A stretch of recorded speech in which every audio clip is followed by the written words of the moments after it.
Bonsoir et merci à vous, Jean-Guillaume Xéry, de nous rejoindre ce soir pour la présentation de votre nouveau livre. Un livre avec un beau programme, La vie profonde, qui paraît aux éditions du Cerf. Donc la vie profonde, c'est, le sous-titre nous l'indique, c'est la santé spirituelle au quotidien. Alors merci à vous, Jean-Guillaume, pour nous expliquer ce qu'est la vie profonde. Alors, en lisant votre livre, en commençant votre livre,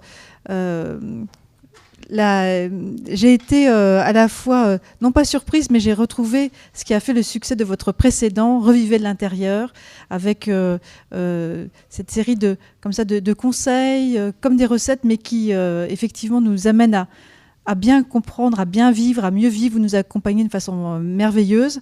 En tout cas, ça m'avait accompagné de façon merveilleuse pour le dernier livre. Et dans la vie profonde, eh bien, j'ai été très surprise. Je ne m'attendais pas du tout à ça, parce que vous nous expliquez un peu la genèse et donc ce livre a un lien direct avec la crise sanitaire, qui a démarré donc au printemps 2020. Et il se trouve qu'en fait c'est une coïncidence, mais le Covid repart de plus belle en ce moment même. Et donc je pense que c'est un livre qui vient encore plus à point nommé, peut-être pour nous inviter et nous inciter à la vigilance. Et vous allez nous raconter un peu la genèse de ce livre qui est né pendant le Covid. C'est ça. Bonjour Mathilde, merci de cette invitation et bonjour à tous. En effet, je me retrouve bien dans cette introduction que vous faites. C'est un livre que je n'ai pas écrit, j'allais dire, comme mes précédents livres. Hein. Il est né finalement un petit peu de la façon dont moi j'ai traversé effectivement cet épisode du Covid, donc qui a démarré en février-mars de 2020. Et c'est un livre, je dirais, que je n'ai pas anticipé, qui c'est finalement une espèce de motion intérieure, finalement dans la deuxième moitié de 2021, enfin vers un petit peu avant l'été 2021, une espèce de motion intérieure qui est justement de finalement d'écrire à partir de ma propre vie profonde, donc de ma propre vie spirituelle, pour finalement essayer de donner à voir que on peut être à la fois fatigué physiquement, fatigué mentalement, et en même temps, j'allais dire, avec plein de vitalité spirituelle. Et en l'occurrence, c'était mon cas, de faire cette expérience qui peut paraître finalement peut-être en première approximation un peu paradoxale, voire contradictoire. Mais en fait, pas du tout. De fait, j'étais fatigué au bout d'un peu plus d'une année de Covid physiquement. D'abord parce que j'ai eu le Covid et puis une forme non pas forcément grave, enfin non pas grave, mais en tout cas qui m'a anormalement fatigué et pendant plusieurs mois. Fatigué aussi physiquement parce que parmi mes activités professionnelles, j'exerce à l'hôpital et évidemment on était tous en première ligne. Et puis fatigué psychologiquement aussi parce que finalement je me suis rendu compte que j'étais habité d'un certain nombre d'émotions et notamment une espèce de lassitude, un peu, ça dure, ça repart, on passe d'une vague, on croit que ça, puis ça repart, enfin, et puis comme vous le dites, puis là de nouveau en fin novembre 2021, ça y est, de nouveau ça redécolle, une espèce de sentiment un peu de lassitude, d'usure, mais surtout aussi beaucoup de colère. Et la colère, je ne connais pas d'émotion qui soit plus énergivore, plus finalement fatigante que la colère. Et je nourrissais une certaine colère pour des tas de raisons, l'impréparation finalement, le manque d'anticipation, de voir comment la France et l'Europe pouvaient se retrouver complètement démunies, enfin ainsi de suite, le cirque médiatique d'un certain nombre de vedettes et de stars, et plus stars que médecins, ainsi de suite. Et donc fatigue physique et psychique, et en même temps une vraie vitalité spirituelle. Voilà, et que j'éprouvais aussi, et c'est ça finalement dont j'avais envie de rendre compte, et donc du coup de faire partager que ceci n'a rien de magique. Et j'allais dire, il suffit juste, entre guillemets, il suffit juste parce qu'en même temps c'est une attention, j'aime bien votre mot de vigilance, oui c'est une question de vigilance, d'attention intérieure, j'allais dire à mobiliser nos leviers intérieurs, qui sont en fait des leviers spirituels. Alors, qu'est-ce que cette santé spirituelle ? Parce que effectivement, vous évoquez la santé mentale, la santé psychique, ça, tout le monde sait à peu près de quoi. La santé physique aussi, bien sûr, mais la santé spirituelle. Parce qu'on peut faire un tout petit peu, on peut un peu confondre, en tout cas pas voir forcément la vraie différence. En fait, la santé physique, elle se rapporte au corps. La santé mentale ou psychique, elle se rapporte au psychisme. Et puis, il y a la santé spirituelle qui, elle, se rapporte à notre vie spirituelle. Et la vie spirituelle, c'est quelque chose qui nous constitue tous. C'est pas une affaire de je suis croyant, je suis pas croyant, je vais à la messe, je vais pas à la messe, je suis catho, je suis pas catho. Enfin, c'est pas le sujet. C'est un sujet de ce qui constitue notre nature humaine. En fait, c'est ce lieu finalement de nous-mêmes par lequel je reçois la vie, par lequel je la donne.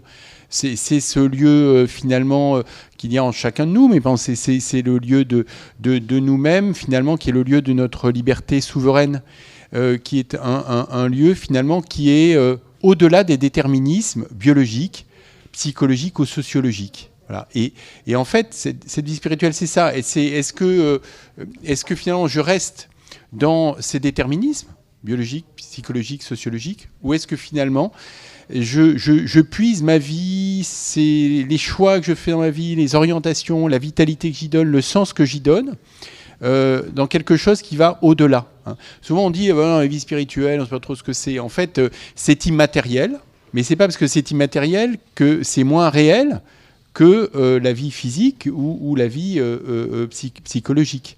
On dit c'est irrationnel. Je ne dirais pas que c'est irrationnel, je dirais que c'est supra-rationnel. C'est-à-dire que c'est quelque chose qui va au-delà de la raison. Au-delà de la raison, ça ne veut pas dire que ça n'est pas sans raison, mais ça veut dire que c'est au-delà de ce que l'on peut appréhender avec notre intelligence et quel que soit notre QI, qui reste quand même de toute façon limité. Donc c'est ce lieu de moi-même finalement où je vais puiser ma vitalité profonde.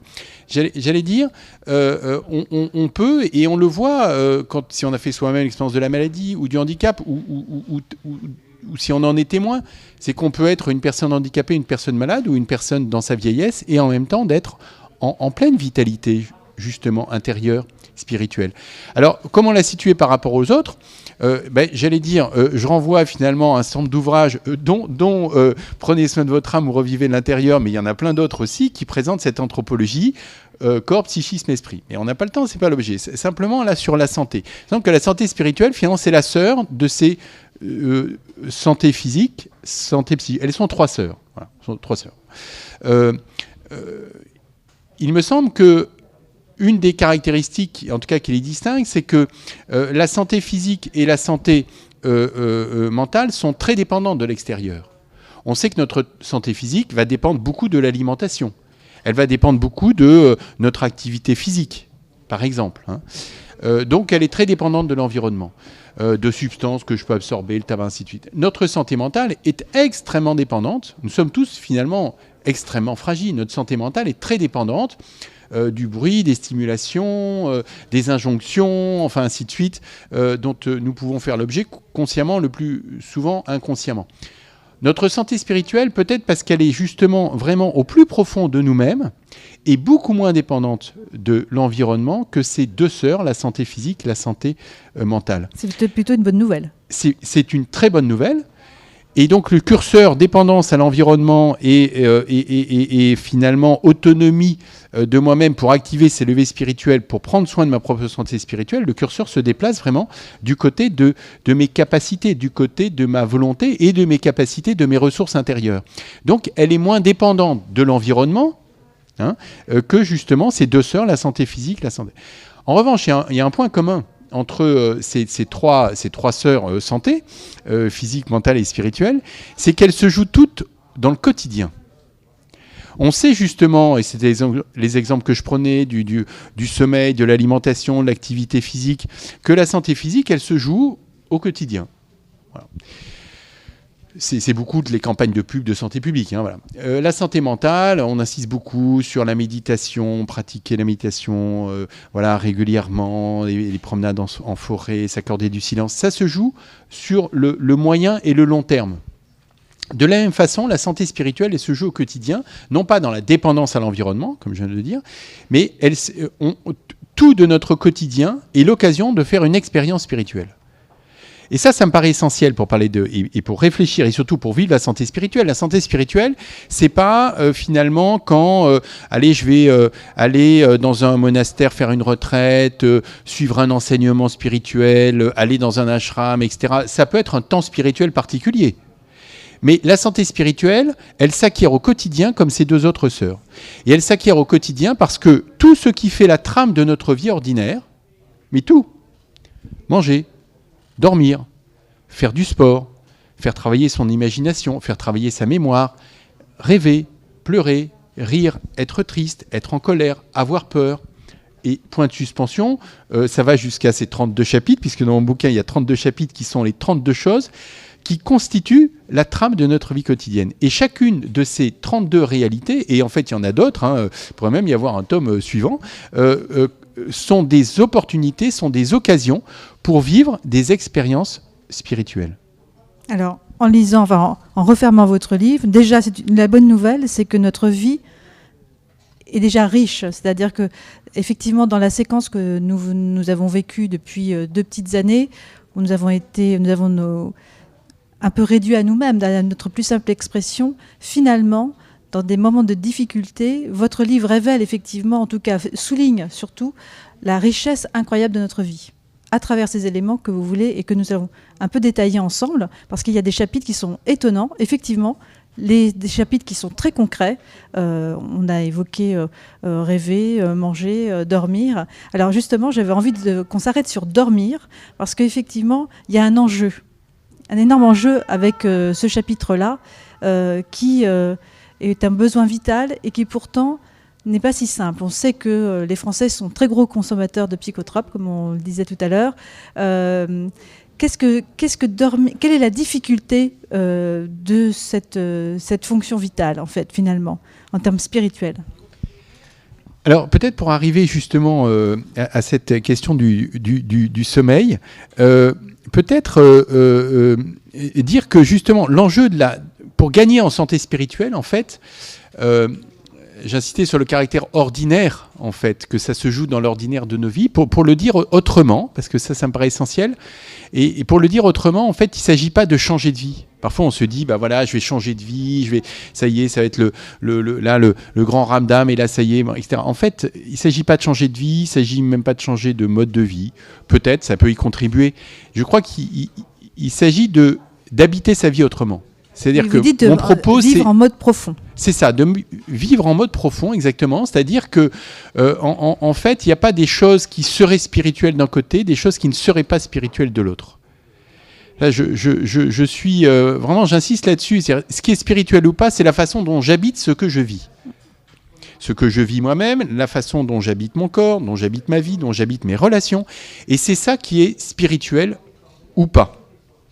Et donc, ça veut dire quoi et maintenant, je vais prolonger sur effectivement cette question du sommeil. C'est-à-dire que finalement, l'essentiel de ma vie, je peux la vivre en mode simplement physique ou en mode physique et psychique.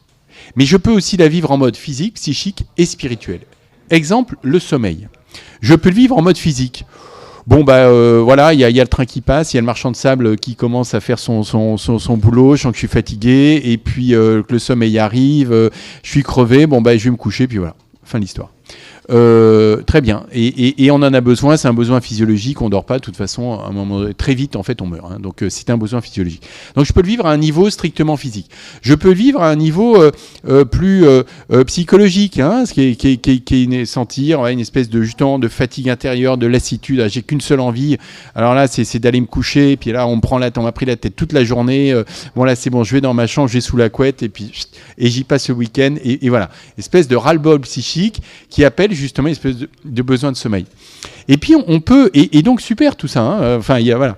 Mais c'est pour dire, en fait, on peut le vivre aussi en faire une expérience spirituelle. Et en fait, comment ? En fait, en vivant, en habitant justement la réalité que nous vivons, mais en la vivant jusqu'au bout. En fait, qu'est-ce que nous fait faire l'expérience de l'endormissement, et puis ensuite celui du réveil quand on se réveille, qui est quand même le plus fréquent. C'est d'abord une expérience de détachement. En fait, on se détache déjà de ses sensations, on se détache de la vue, on se détache du bruit, on se détache du goût. En fait, expérience de détachement aussi de ses relations. qu'on s'endorme seul ou qu'on s'endorme avec quelqu'un à côté, de toute façon, le sommeil fait qu'on se détache aussi, finalement, de nos relations, de notre activité, de nos activités, de nos soucis, qui reviendront peut-être dans les rêves. Mais enfin, à l'instant où on s'endort, on vit une expérience de détachement. Voilà. On vit aussi une expérience d'abandon. En fait, on s'abandonne. Alors qu'on le veuille ou pas, qu'on vive ça dans l'anxiété ou pas, enfin bref, on s'abandonne. On s'abandonne à quoi ? On s'abandonne au noir, on s'abandonne au silence ou en tout cas à un niveau sonore beaucoup plus faible. On s'abandonne quand même aussi à la non-maîtrise. Qu'on le veuille ou non, en fait, on ne maîtrise plus grand-chose dans l'endormissement. C'est ce qui fait d'ailleurs, parfois ça me fait tellement peur qu'inconsciemment on lutte et on a du mal à s'endormir. Voilà. Donc, expérience de détachement, expérience d'abandon. Voilà. Et puis, il me semble que justement, vivons-le pour de bon, assumons-le, habitons cette expérience de détachement et d'abandon. Pas simplement au niveau physique, pas simplement au niveau psychologique, mais vivons ce détachement, soyons conscients de ça, soyons conscients de cet abandon. Et alors, en plus, on peut faire justement une expérience spirituelle forte dans l'endormissement qui est la confiance. Donc, détachement, abandon, on est bien d'accord qu'on est dans le registre spirituel. Hein. Voilà. Expérience aussi de la confiance, justement. Je m'abandonne. Mais en fait, je m'abandonne à quoi ? Bon, je m'abandonne au noir, je m'abandonne au mystère de la nuit, mais je peux m'abandonner aussi quelque part à quelque chose, à quelqu'un de plus grand que moi. Je peux m'abandonner, en fait, et faire confiance à la vie. À la vie qui, alors que moi, je vais quitter toute conscience, toute maîtrise, ben, cette vie, en fait, justement, supra-rationnelle, alors que je vais perdre la raison, et que je vais perdre les sensations auxquelles je tiens tant, dont je suis tellement fier, je vais perdre ça, et pourtant la vie, elle va se continuer. Elle va se continuer. Et donc, pourquoi ne pas faire cette expérience d'assumer cette expérience du détachement, de l'abandon, mais aussi de la confiance dans cette vie qui, elle, va continuer, alors que finalement, j'en ai perdu toute maîtrise, tout contrôle, toute conscience. Et on peut même, si on est... Je ne sais pas, alors croyant évidemment, mais plus largement ouvert à ce mystère de la vie. Pourquoi, justement, en vivant cette conscience du détachement, de l'abandon et de la remise dans la confiance, accompagner notre endormissement d'une parole, mais consciente, assumée, délibérée, de l'ordre de, voilà, en tes mains, je remets mon esprit. Ou en cette vie, je m'abandonne. Voilà, alors la première phrase est un verset d'un psaume, pourquoi ? Et est aussi une parole de Jésus, mais on peut très bien inventer, et j'invite chacun, lecteur, en fonction de son référentiel, de ses croyances, sa vie de foi, à trouver une parole justement qui permette de s'ancrer dans cette expérience spirituelle du détachement, de l'abandon et de la confiance. Et de la même façon, au réveil, au réveil, on vit quelque chose qui est... alors non, peut-être oui, avant de passer justement au réveil, ce que nous dit la sagesse des pères du désert, auxquels je me réfère toujours beaucoup dans ce livre, c'est que finalement le sommeil, si on veut aller jusqu'au bout de l'expérience spirituelle, est une préfiguration de la mort. Et donc les pères du désert, justement, invitent, parfois même recommandent à certains moments et en fonction de certains de nos états d'âme, justement à assumer cette préfiguration de la mort. En m'endormant, en entrant dans le sommeil, finalement, c'est une préfiguration de l'endormissement dans la mort. Et ils invitent à dire, mais finalement, endors-toi en te disant que peut-être tu ne te réveilleras pas. Et ça, comme expérience spirituelle, c'est quand même un peu du radical, quoi. Donc en fait, tous les jours, on peut faire une expérience spirituelle, mais en plus super radicale. Donc l'endormissement, on peut aller jusqu'au bout de l'expérience spirituelle comme une préfiguration de l'endormissement dans la mort. Et donc là, effectivement, de se remettre dans la confiance ou dans les mains de quelqu'un, moi je dis quand même que c'est quand même plutôt sympa. Bon. Et puis il y a le réveil. Quand on se réveille, qui est donc le cas quand même le plus fréquent, à quoi je me réveille ? Je me réveille à la vie. Je reprends justement, je me reconnecte à mes sensations, à ma raison, à laquelle je tiens tant, mais en fait, la vie, elle a continué, et je m'éveille à la vie. Et pour les pères du désert, le réveil est aussi en fait une préfiguration, une anticipation de la résurrection. Et donc là aussi, comment je fais de mon réveil le matin où je ne suis pas super bien réveillé, ou alors où je me réveille en sursaut, où je me réveille progressivement, certains se réveillent plus vite que d'autres, peu importe. Bref, mais c'est dans tous les cas une conscience qui revient progressivement à la vie qui me traverse et à la vie qui m'entoure. Et comment effectivement j'habite ça de façon spirituelle jusqu'au bout, comme une anticipation de la résurrection.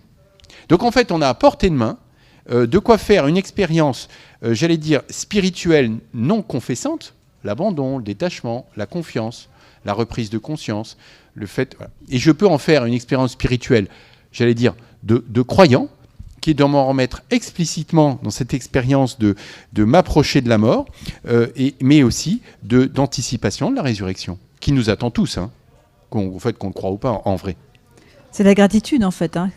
Quelque chose, on peut éventuellement faire l'expérience de la gratitude tous les matins. On peut faire l'expérience de la gratitude tous les matins. C'est aussi un des leviers spirituels. Hein. Quand je parle de levier, c'est-à-dire que, en fait, au travers de ces 32 chapitres, finalement, j'essaye d'associer, donc, qui sont constitués de 32 réalités de la vie quotidienne, les leviers spirituels qui sont en rapport. On prend l'exemple du sommeil, donc c'est abandon, détachement, confiance, la gratitude. En fait, souvent, l'abandon, le détachement, la gratitude, mais aussi la confiance, l'humilité, la force, le courage, le discernement, enfin, toutes ces mots qu'on emploie du registre spirituel, souvent, c'est compris comme quelque chose de l'ordre d'une vertu. Donc, on y voit quelque chose de moral, ou bien quelque chose comme un objectif à atteindre. Voilà. Ah, je suis pas assez humble, il faut que je sois plus humble. Bon, voilà, quand on dit ça, déjà, c'est mal barré. Bon. Et comme des objectifs à atteindre. Or, moi, je le considère, toutes ces réalités intérieures, plutôt comme des leviers, comme des ressources intérieures.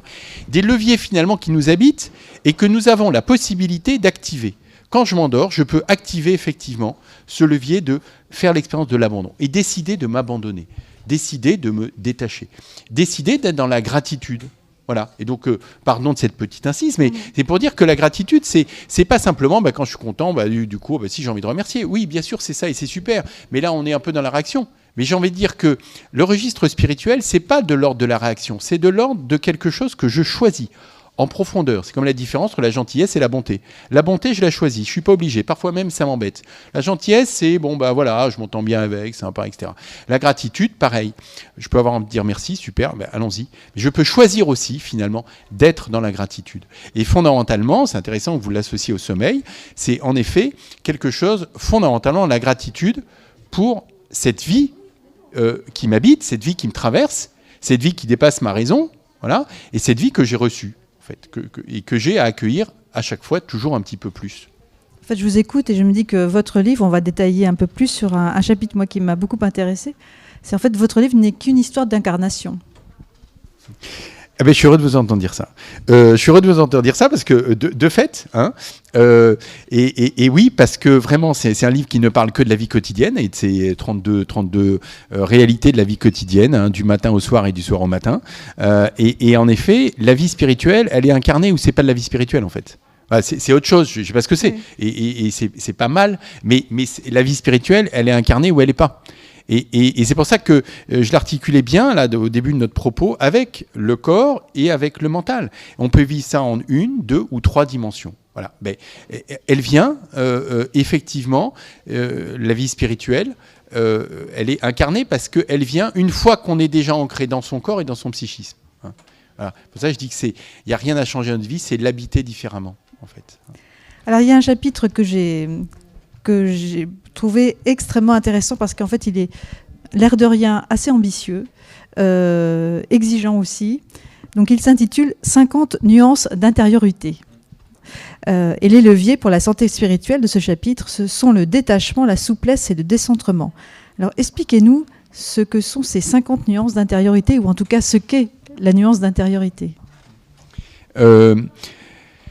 Oui, et juste effectivement souligner ce que vous disiez. Donc là, effectivement, parmi les leviers, la détachement, souplesse, décentrement, qui sont donc des leviers. C'est à moi de choisir ça ou pas.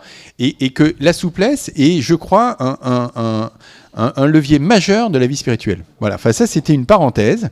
Ça n'est pas une grande vertu très connue, etc. Et en même temps, le propre de la vie spirituelle, c'est que, voilà, c'est quand même de gagner en souplesse, quoi. Voilà.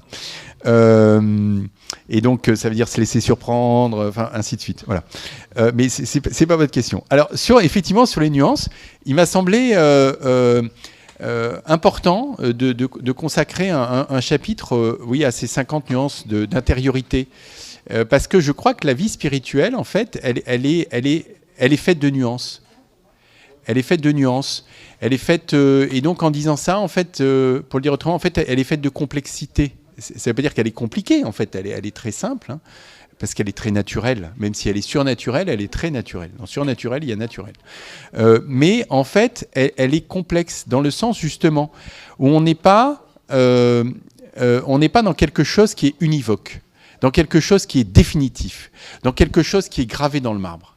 C'est pas ça, la vie spirituelle. Je prends l'exemple de personnages de la littérature ou simplement d'expérience personnelle, c'est exemple. Nuance intellectuelle ou nuance émotionnelle.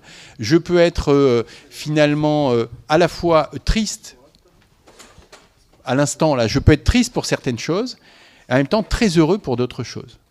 Voilà. Quelque chose peut profondément m'agacer, à l'instant, et en même temps très, très apaisé, très, très pacifié pour d'autres choses. Et toutes ces émotions qui peuvent, sur le papier, paraître totalement contradictoires, en fait, ne sont pas contradictoires. Elles disent juste que l'âme humaine, elle est complexe, elle est riche, comme vous disiez tout à l'heure, infiniment riche, infiniment complexe. En commençant ce chapitre, je dis que je suis toujours gêné là, quand il y a des séminaires, des sessions, etc. Là, où alors on nous montre, vous savez, des petits smileys là, et puis oui. alors choisissez le smiley qui correspond à votre état émotionnel. Moi, ça me laisse toujours, les bras m'en tombent et je sais jamais quoi répondre. Enfin, je suis ni complètement souriant, ni complètement triste. Je suis un petit peu de tout ça. Voilà.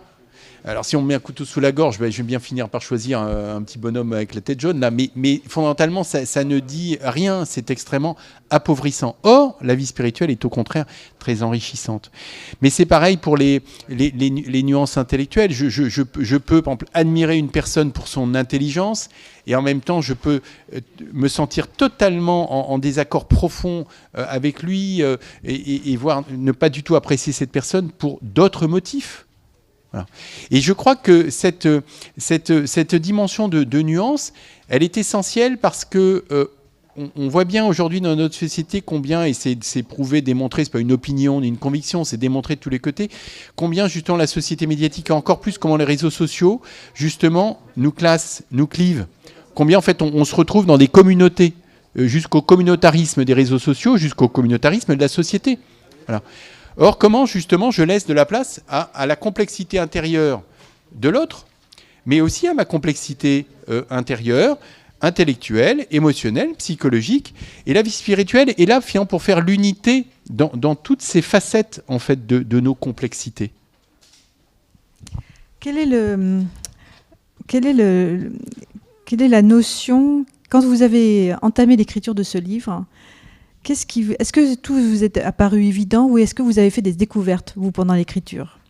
Vous évoquiez votre besoin d'écrire. Tout d'un coup, ce livre est né du tréfonds de vous-même et vous avez eu envie de coucher ce que vous observiez. Mais est-ce que en écrivant, vous avez fait des découvertes ? Est-ce qu'il y a des choses qui vous sont apparues évidentes, mais que vous n'aviez jamais pris conscience ? En fait, d'écrire, moi, ça m'apprend des choses d'écrire. C'est-à-dire que, en fait, voilà, je porte des choses, mais je n'en ai ni la conscience ni l'intelligence, en réalité. Et donc, d'écrire me révèle finalement ce que je porte.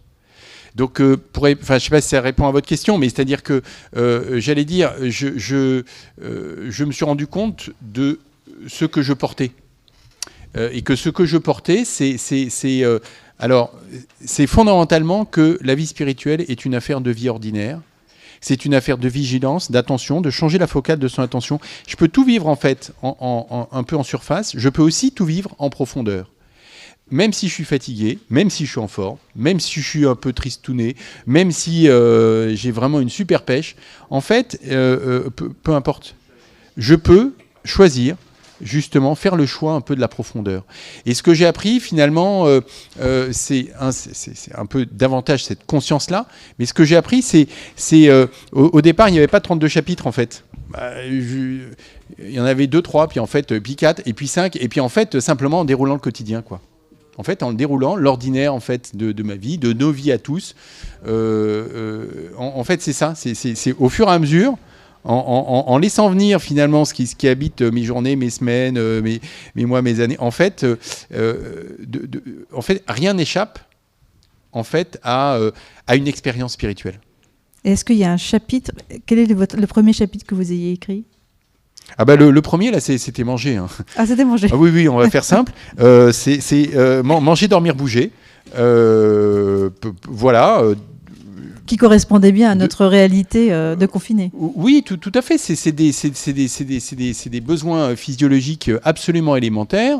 Alors bon voilà, après on peut dire parce qu'il aime bien manger, parce qu'il est gourmand, parce qu'il aime bien faire du sport, parce qu'il aime bien dormir, tout ceci est vrai, mais voilà, tout ceci est vrai, mais si on veut gagner en profondeur, c'est parce que juste ça correspond justement à des réalités primaires.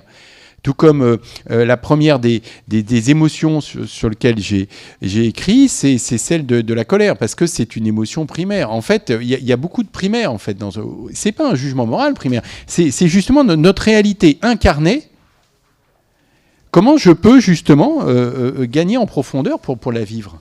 C'est intéressant. La première émotion que vous ayez abordée dans l'écriture, c'est la colère. Ben oui, parce que c'est celle, on le disait en introduction de notre conversation, c'est effectivement celle qui, en tout cas, occupait le plus de place, quoi. Hein. Et donc c'est non pas le premier chapitre que j'écris, mais en tout cas la première émotion sur laquelle effectivement j'ai écrit. Ouais. C'est un moteur. Est-ce que ça a été un moteur ? Ben ça peut être un moteur. Ça peut être un moteur. Alors là, vous faites une belle transition pour parler de ce chapitre. C'est-à-dire, ça peut être un moteur à condition que ça prenne pas toute la place, quoi. Et qui est justement qui est l'enjeu pour le coup spirituel de toutes ces émotions psychologiques. Le problème des émotions, c'est pas d'avoir des émotions. De toute façon, les émotions, elles constituent notre nature. Là aussi, il y a du viscéral. C'est à la fois du physique et du psychique. C'est du viscéral, les émotions. La tristesse, la peur, la joie, la colère, enfin ainsi de suite. Donc, j'allais dire, il n'y a pas de problème avec ça. Surtout qu'elles ne naissent pas par hasard. Il y a quelque chose qui fait que, voilà, qui va me mettre en colère ou qui va me mettre en joie ou qui va me mettre en tristesse. Donc c'est d'abord non seulement intéressant, mais indispensable de voir en fait, voilà, qu'est-ce que ça vient rejoindre. Quel besoin, quelle peur, quel désir, quelle blessure, enfin ainsi de suite. Qu'est-ce que ça vient rejoindre au-delà de, tiens, voilà, comme je l'ai dit tout à l'heure, tiens, de voir l'état du pays, l'état d'impréparation du pays, bon, très bien. Mais ce qui est un peu le premier niveau. Mais après, qu'est-ce que ça vient rejoindre ?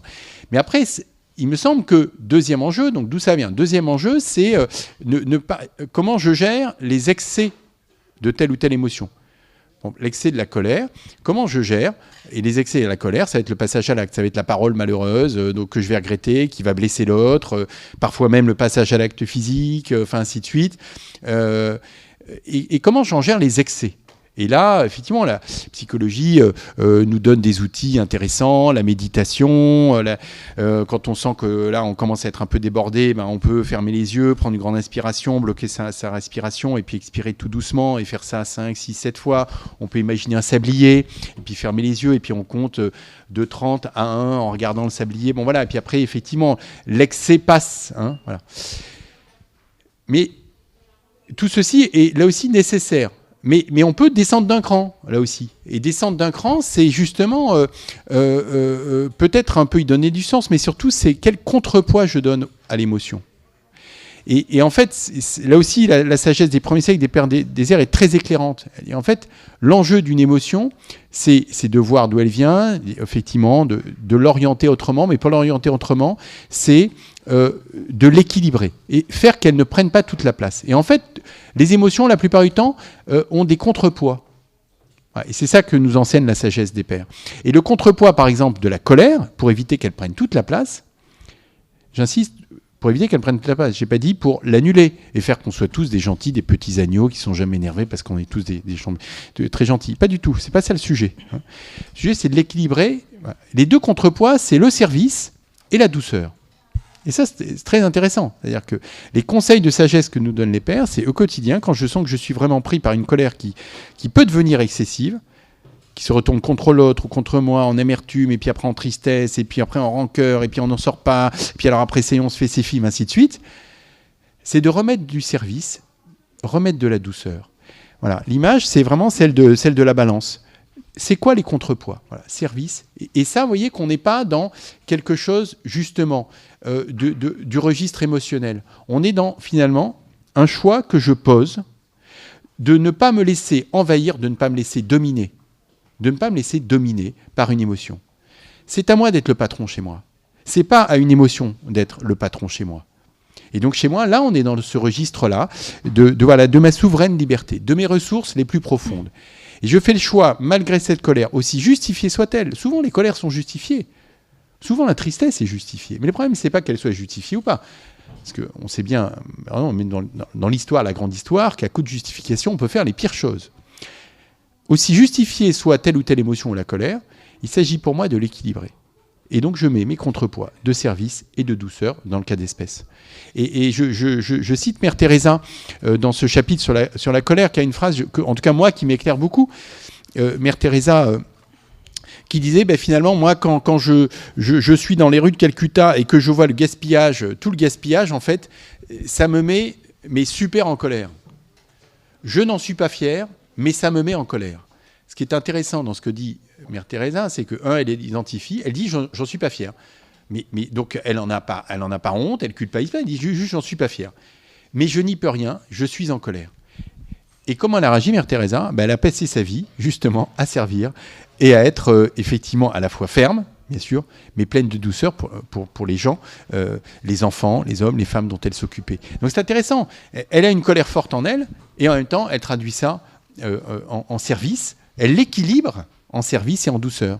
Et il y a beaucoup de grands saints, de grandes saintes, et même des gens ordinaires, mais enfin, en tout cas, des saints et des saintes qui sont qui nous montrent combien, effectivement, la colère peut être un moteur, mais à condition qu'elle soit équilibrée par ses contrepoids. Est-ce que vous pensez que le christianisme, parce qu'en vous écoutant, je me dis, mais en fait, vous évoquez Mère Teresa, qui est qui est sainte, qui est une sainte figure. Elle avait hautement conscience du don de la vie, de ce que ça pouvait représenter une colère, une émotion telle que la colère. Est-ce que le christianisme a cette particularité ou nous prédispose plus particulièrement à justement cette attitude ou cette prise de conscience de ce qui nous traverse ? Je ne sais pas. En fait, et quand vous dites le christianisme, en fait, quel christianisme ou qu'est-ce que j'en comprends ? Vous voyez, je veux dire par là que moi, en l'occurrence, je m'aimais beaucoup à l'écoute, à l'école du christianisme primitif, non pas qu'il soit mieux que celui des siècles qui ont suivi, c'est pas ça, mais en tout cas, il me parle, il m'est intelligible. Après, il y a d'autres. De quelle manière ? Parce qu'en fait, c'est vrai que c'est pas forcément inspiré. Enfin, c'est une sagesse qui est à la fois très simple, mais qui pour justement peut-être un peu courte, en fait, pour les contemporains d'aujourd'hui. Eh bien, si elle est un peu courte, moi je les invite à lire des livres passionnants sur les Pères du désert. D'ailleurs, votre bibliographie à la fin n'est que consacrée qu'aux Pères du désert. Oui, parce que elle peut apparaître comme courte, mais je pense que si elle apparaît comme courte, c'est probablement pas péjoratif, mais je pense que c'est. Mais peut-être par méconnaissance, parce qu'en réalité, ils ont une connaissance de l'âme humaine qui est quand même juste absolument incroyable, quoi. Incroyable. Vraiment, c'est-à-dire justement à la fois de ces émotions qui nous traversent, donc de choses qui sont vraiment ce qu'on appellerait aujourd'hui la psychologie cognitive. La psychologie cognitive aujourd'hui, qui est un peu la psychologie contemporaine, finalement prouve des choses, démontre scientifiquement des choses que des grandes traditions spirituelles, je pense en particulier à la tradition chrétienne des premiers siècles ou au bouddhisme en l'occurrence, ont déjà largement expérimenté et fait connaître. Donc il y a une connaissance de l'âme humaine, en l'occurrence dans les Pères du désert et dans les tout premiers Pères de l'Église, qui est quand même assez incroyable, quoi. Et on a tout à gagner à les fréquenter, à mieux les connaître. Donc par rapport à votre question sur le christianisme en général, je ne sais pas, parce qu'en même temps, on voit bien qu'il y a eu des périodes du christianisme où au contraire, les émotions, il ne faut pas les assumer, il faut en culpabiliser, il faut parfois être dans le déni de ses émotions. Et puis non, surtout, c'est pas bien que tu te mettes en colère parce que tu sais, il faut que tu sois gentil, parce que quand on est chrétien, quand même, il faut être gentil, parce que, etc. Dans ce sens, je ne suis pas sûr que le christianisme, qui n'est pas seul, qui n'est pas seul à avoir porté ce discours, mais enfin qu'il a quand même aussi porté, je ne suis pas sûr que là, il nous aide à cela. Mais il y a d'autres époques du christianisme, comme celle que j'évoque, où au contraire, la colère ou les émotions sont bien situées dans leurs fonctions, dans leurs excès potentiels, dans les contrepoids qu'on peut y mettre. Donc voilà, par rapport à votre question, faire une réponse générale sur le christianisme, je ne sais pas. En tout cas, je pense qu'il y a des époques qui peuvent nous, en tout cas, où le christianisme a amené des éléments vraiment pour assumer, comprendre et donner une juste place aux émotions, en particulier l'époque des Pères du désert, d'autres époques où, de toute évidence, le christianisme a été dans des choses qui, pour le coup, ont été, de mon point de vue, moins incarnées par rapport à ce que vous étiez, moins incarnées parce que faisant une espèce de quoi, un peu de déni de la vie psychique et de la vie émotionnelle, quoi.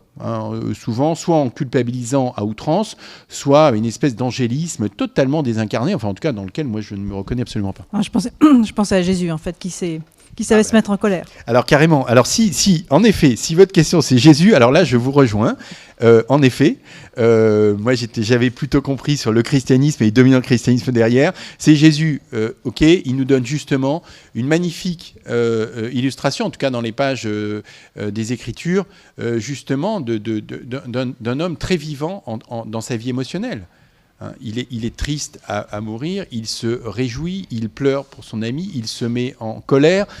Finalement, il y a quand même beaucoup de la palette et des nuances, justement, d'émotions qui sont présentes. Et on peut voir à travers la vie de Jésus, justement, ces contrepoids que les pères du désert nous donnent et les leviers, j'allais dire, que Jésus, justement, active en termes d'abandon, de détachement, de confiance, de service, de douceur. Il lui dit, voilà, je suis doux et humble de cœur. La seule fois où il parle de lui à la première personne, c'est pour dire, justement, voilà, qu'il est doux et humble de cœur. C'est intéressant, hein, douceur et humilité. Alors que, par ailleurs, il peut se mettre en colère, qu'il peut apparaître comme révolutionnaire, comme très radical, comme très, on dirait aujourd'hui, clivant. Et en même temps, il est doux et humble de cœur. C'est intéressant quand même. Très. Alors, est-ce que quelqu'un aurait une question ? Alors, une question et d'observation. Pour avoir un petit peu lu le livre, je trouve qu'il est passionnant en ce sens qu'il se différencie de tous les livres que l'on lit souvent sur la méditation de pleine conscience, etc., qui est souvent toujours amené autour de soi, et donc un certain égotisme. Je trouve que ce qui est intéressant dans ce livre-là, c'est que on s'ouvre à l'autre avec un grand A ou un petit a, mais que la vie profonde, on trouve au cœur de cette profondeur l'autre, l'ouverture. Et ça, c'est intéressant. Et justement, est-ce qu'il n'y a pas un danger dans ce recours à certaines méditations qui justement enferme la personne dans une espèce d'autocentrage qui finalement n'apporte rien? Alors, merci de ce commentaire. Et en effet, ce que vous dites me paraît essentiel. La vie profonde dont il est question là, cette vie spirituelle dont nous essayons de parler, hein, voilà. En fait, malgré les apparences, elle n'est pas tournée vers soi. Elle est en soi, mais elle n'est pas tournée vers soi. Et c'est pour ça qu'en fait, il y a un levier, parmi tous ces leviers que je mentionne et sur lesquels j'attire notre attention dans ce livre, il y a un levier qui revient très souvent, qui est le levier du décentrement. En fait, cette vie profonde, cette vie spirituelle dont il est question, en fait, elle est en moi, mais elle n'est pas moi. C'est-à-dire que... et donc, c'est là où c'est une expérience de décentrement. Voilà. Il ne s'agit pas de me regarder moi, il s'agit de regarder la vie qui me traverse, cette vie qui m'a été donnée.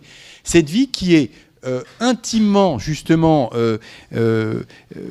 plus intimement, j'allais dire, qui colle à mon corps et à mon psychisme, et en même temps qui n'est pas mon corps et mon psychisme, et qui est distincte de mon identité aussi singulière.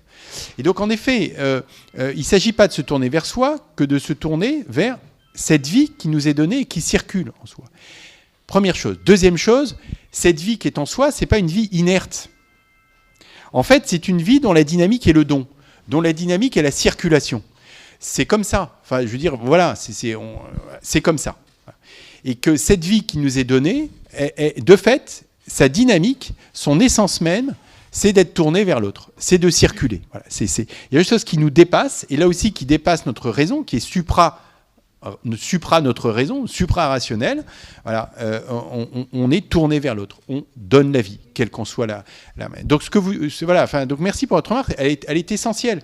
Et donc oui, il y a un risque, en fait, j'allais dire, quelque part, dans tout chemin intérieur, dans ces dimensions psychologiques et ou spirituelles, finalement, de faire un peu une erreur d'ajustement de sa vision intérieure, de croire que l'essentiel, c'est de se regarder soi. Non, c'est de regarder en soi pour voir la vie qui nous habite. Donc oui, il y a un risque toujours un risque, en effet, de s'enfermer, de tourner en rond. Il me semble que, quelque part, d'une certaine façon, l'indicateur qui peut nous aider, c'est voir dans quelle mesure, effectivement, c'est ce chemin spirituel, ce chemin intérieur dans lequel on s'engage. Est-ce qu'on le fait tout seul ou avec d'autres ? Quelle que soit la modalité du avec d'autres. Il faut être souple, justement, il faut être ouvert, et puis c'est pas toujours pareil à tous les moments de sa vie, mais si je la fais tout le temps tout seul, ce chemin, je pense qu'on est quand même un peu en risque. Et deuxièmement, dans quelle mesure ce chemin intérieur que je fais, d'une façon ou d'une autre, là aussi, ça m'ouvre à l'autre. Ça fait que j'ai d'autres préoccupations que ma propre vie spirituelle. Si je n'ai comme seule préoccupation que ma vie spirituelle, ça m'indique que il faut peut-être que je recale un peu mon parallaxe. Comment ça m'ouvre à l'autre ? Comment ça m'ouvre aussi à la vie des autres, à la vie du monde ? Et encore une fois, quelle qu'en soit la modalité. Donc il y a cette question d'ouverture et de décentrement. Donc merci pour ce commentaire. Et qui appelle, donc, ce que vous dites un peu en conclusion, c'est que cette vie profonde, quand on arrive à opérer ce décentrage et qui nous amène à cette vie profonde, porte du fruit pour les autres. Oui, c'est-à-dire que elle est plus riche. On pourrait croire que, et c'est vrai, mais en partie seulement, que finalement un chemin intérieur, se soucier de sa vie spirituelle, c'est pour soi. Et oui, c'est pour soi. C'est pour justement mieux vivre les choses, trouver du sens, mobiliser des ressources quand c'est un peu là, quand c'est la tempête.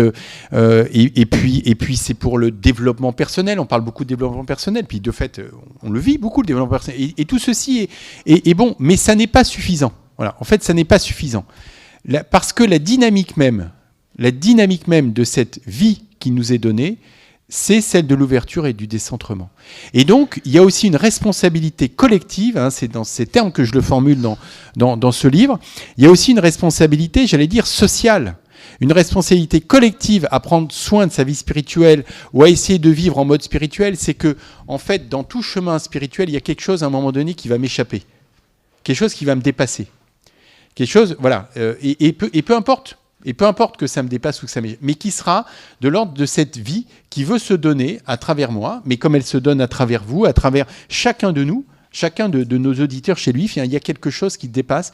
Plus on s'ouvre à cette vie spirituelle qui nous habite, plus on donne la possibilité à cette vie, en fait, j'allais dire, d'avoir une influence, un impact, des effets, de rayonner, merci, c'est un terme justement très spirituel, de rayonner en fait autour de soi. Voilà, donc on en revient sur cette affaire de la vie spirituelle. En fait, elle dépasse nos sensations, elle dépasse notre raison, mais elle dépasse aussi ce qu'on veut en faire. Donc il y a une responsabilité collective. Plus je vis en mode profond, plus je porterai du fruit, et sans forcément m'en rendre compte, et tant mieux d'ailleurs. Comme ça me protège un peu de tout ce qui pourrait me donner la grosse tête et me faire croire que j'en suis à l'origine, alors que je ne suis à l'origine de rien. Je peux juste faire le choix intérieur de m'ouvrir un petit peu plus, voilà, à cette vie que je n'ai pas choisie, dont je ne suis pas à l'origine, mais finalement qui pousse, quel que soit mon état de vie, quel que soit mon état de santé, que je sois en pleine forme ou que je sois dans la vieillesse. Est-ce que votre livre pourrait se résumer à s'abandonner, donner ? Oui, alors, si vous voulez aller sur ce terrain-là, et si vous me permettez, alors donc ça me va très très bien, je dirais recevoir, donner, s'abandonner. C'est ça. Recevoir cette vie qui m'habite, donner ou la laisser se donner, et en effet s'abandonner pour pouvoir justement la recevoir. Donc j'aime bien ce triptyque, cette trinité, mais très humaine justement, oui. De recevoir, donner, s'abandonner. Merci beaucoup Jean-Guy Mzeri, c'est un très beau triptyque pour terminer cet échange avec vous. Et je vous invite vraiment à découvrir ce livre qui est d'une richesse et d'une fécondité formidable dans les temps que nous vivons en ce moment. Merci beaucoup. Merci Mathilde et bonne lecture à tous.